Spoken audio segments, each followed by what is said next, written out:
नमस्कार दोस्तों, स्वागत है आप सभी का एक बार फिर से हमारे चैनल ज्योतिष ग्रंथ गंगा में। योगिनी एकादशी का व्रत 14 जून को बुधवार के दिन रखा जाएगा। आषाढ़ मास के कृष्ण पक्ष की एकादशी तिथि को योगिनी एकादशी कहा जाता है। इस दिन पूरे श्रद्धा भाव से भगवान विष्णु की आराधना की जाती है। यह एकादशी समस्त पापों का नाश करती है। योगिनी एकादशी के दिन किए गए कुछ विशेष उपायों से भगवान विष्णु प्रसन्न होते हैं। इन उपायों को करने से मां लक्ष्मी भी प्रसन्न होती हैं। दोस्तों, हमारे प्राचीन धर्म ग्रंथों में गाय को एक अत्यंत महत्वपूर्ण और पवित्र पशु माना जाता है। शास्त्रों में गाय को माता कहा गया है और समस्त देवी देवता इनका पूजन करते हैं। गौ माता के शरीर में 33 कोटि देवी देवताओं का निवास होता है। गाय एक अत्यंत पवित्र, निर्मल, शांत, निष्पाप जीव है। ऋग्वेद में इसे संसार का पालन पोषण करने वाली कामधेनु माता कहा गया है। इसके दर्शन मात्र से मनुष्य के हजारों पाप नष्ट हो जाते हैं। इसीलिए कभी इस निष्पाप गौ माता पर अत्याचार नहीं करना चाहिए। गाय को कभी मारना नहीं चाहिए और कभी उन्हें कष्ट नहीं देनी चाहिए। गाय को मारना शास्त्रों में सबसे बड़ा पाप माना गया है। दोस्तों, भगवान श्री कृष्ण को गायों से विशेष लगाव था। उन्हें गौमाता बहुत अधिक प्रिय थी। श्री कृष्ण के अनुसार गायों की सेवा करना ही सर्वश्रेष्ठ धर्म है। इससे बड़ा पुण्य का कार्य संसार में दूसरा कोई। कलयुग की भविष्यवाणी करते हुए भगवान श्री कृष्ण कहते हैं कि कलयुग में जब धर्म का लोप हो जाएगा तब मनुष्य गाय की सेवा करेंगे। मनुष्य केवल दूध के लिए ही गाय को पालेगा। दूध के लिए वह गाय को बहुत कष्ट देगा, जिसके परिणाम स्वरूप कलयुग में पाप और अधर्म उसके चरम पर होगा। कलयुग के अंत का लक्षण बताते हुए श्री कृष्ण कहते हैं, जब संसार से गाय समाप्त हो जाएंगी तब कलयुग का अंत होगा। जो मनुष्य कलयुग में भी गाय की निस्वार्थ भाव से सेवा करेगा वह सुख समृद्धि प्राप्त करेगा। जो स्त्री रसोई में बनी पहली रोटी गौ माता को खिलाएगी वह सदा सुहागिन और सौभाग्यशाली रहेगी। जो लोग अपने घर में गाय से प्राप्त पंचगव्य को घर में रखेगा उसके घर में कभी दुख दरिद्रता नहीं आएगी। दोस्तों, हमारे धर्म के सभी शास्त्रों में गाय की सेवा को ही सर्वश्रेष्ठ माना गया है। जो व्यक्ति प्रतिदिन किसी न किसी तरह से गौ माता की सेवा करता है वह सबसे अधिक पुण्यवान बन जाता है। गांव में तो मनुष्य को गाय की सेवा करने का अवसर प्राप्त होता है, लेकिन शहरों में गाय के दर्शन आसानी से नहीं हो पाते हैं। इसीलिए मनुष्य को गौशाला में जाकर गाय की सेवा करनी चाहिए अथवा गौशाला के लिए दान धर्म करने चाहिए। इसके अलावा आप अपने घर में गौ माता की मूर्ति रखकर उनकी पूजा जरूर करें। इससे भी माता कामधेनु का आशीर्वाद प्राप्त होता है। शास्त्रों में गौ माता को मां लक्ष्मी का रूप माना गया है। इसीलिए उनकी पूजा करने से दरिद्रता दूर होती है। प्राचीन काल से ही गौ माता की सेवा और संरक्षण करने की परंपरा चली आ रही है। कई ऋषि मुनि अपनी कुटिया में गायों का पालन करते थे तथा राजा महाराजा गायों का दान करते थे। गायों के दान को सबसे बड़ा दान कहा गया है। गाय का दान करने से सभी जन्मों के पाप नष्ट हो जाते हैं और मनुष्य को मोक्ष की प्राप्ति होती है। आज हम आपको गौ माता के संबंध में बहुत ही महत्वपूर्ण बातें बताने जा रहे हैं। गाय की पूजा कैसे करनी चाहिए, गाय को कौन सी चीजें खिलाने से कौन सा फल मिलता है तथा गाय के किस अंग को स्पर्श करने से दरिद्रता दूर होती है आदि के बारे में हमारे शास्त्रों में बहुत ही महत्वपूर्ण ज्ञान दिया गया है। हमारी अत्यंत पूजनीय गौमाता के बारे में आप सभी को यह बातें अवश्य जान लेनी चाहिए। इससे आपके जीवन के सभी प्रकार के कष्ट दूर होंगे। दोस्तों, कई बार महिलाएं जाने अनजाने में गाय को कुछ चीजें खिला देती हैं जिससे मां लक्ष्मी क्रोधित हो जाती है। शास्त्रों में कहा गया है कि यह चीजें गाय को कभी नहीं खिलानी चाहिए। इससे मनुष्य के जीवन में दुर्भाग्य आता है और उसे किसी भी कार्य में सफलता नहीं मिलती है। तो चलिए जान लेते हैं। गौ माता के विषय में महत्वपूर्ण नियम। सबसे पहली बात है, दोस्तों, गौ माता के दर्शन करना बहुत शुभ होता है।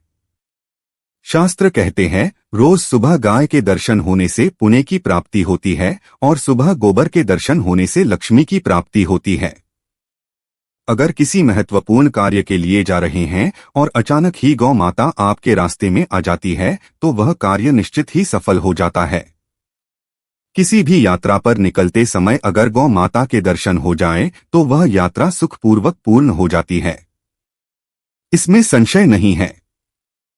ज्योतिष शास्त्र के अनुसार अगर कुंडली में यदि पितृ दोष होता है तो अन्य उपायों के साथ साथ गौमाता को प्रतिदिन रोटी और घास खिलाने से लाभ होता है और पितृ दोष से मुक्ति मिलती है।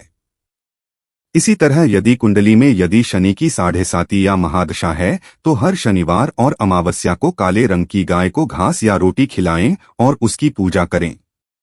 इससे शनि दोष कम होता है। गोमूत्र यानी कि गाय का मूत्र बहुत ही उपयोगी, पवित्र और स्वास्थ्य की दृष्टि से अत्यंत हितकारी होता है। आध्यात्मिक दृष्टि से तो गौमूत्र का महत्व है ही, साथ ही वैज्ञानिक और स्वास्थ्य की दृष्टि से भी गौमूत्र के बहुत से लाभ बताए गए हैं।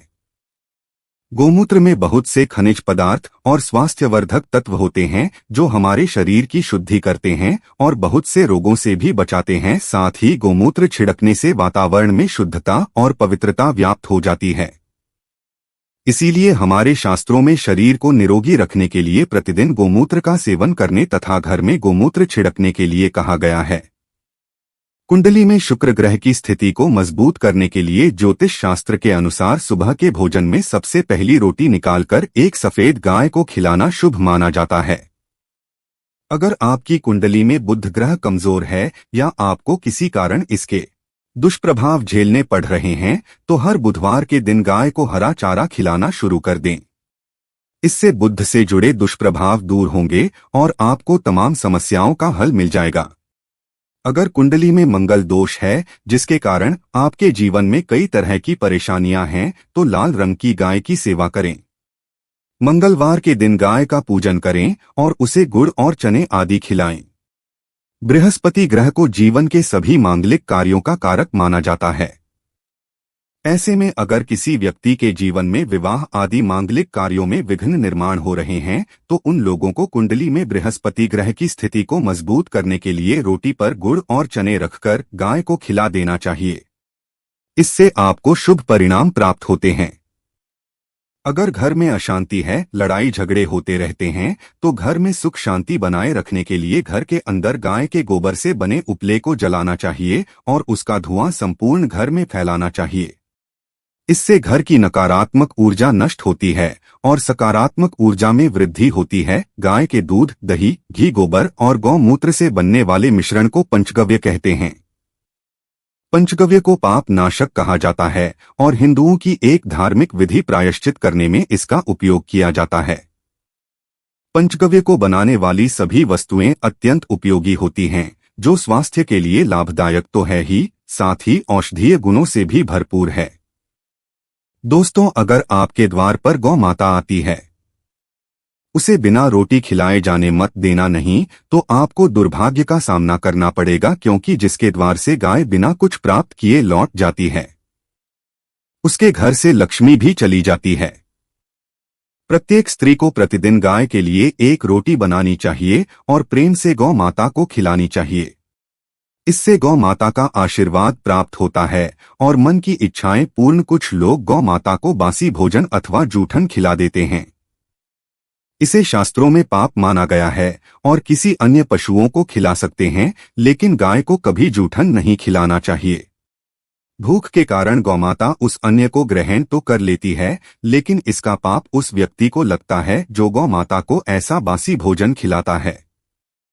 एक शाकाहारी और पवित्र पशु है, इसीलिए गाय के भोजन में कभी मांस, अंडे आदि चीजें नहीं डालनी चाहिए। ऐसा करने से महापाप लगता है। यदि आपकी कुंडली में चंद्र दोष है और जिसके कारण लगातार परेशानी उठानी पड़ रही है तो आप ये एक उपाय जरूर करें।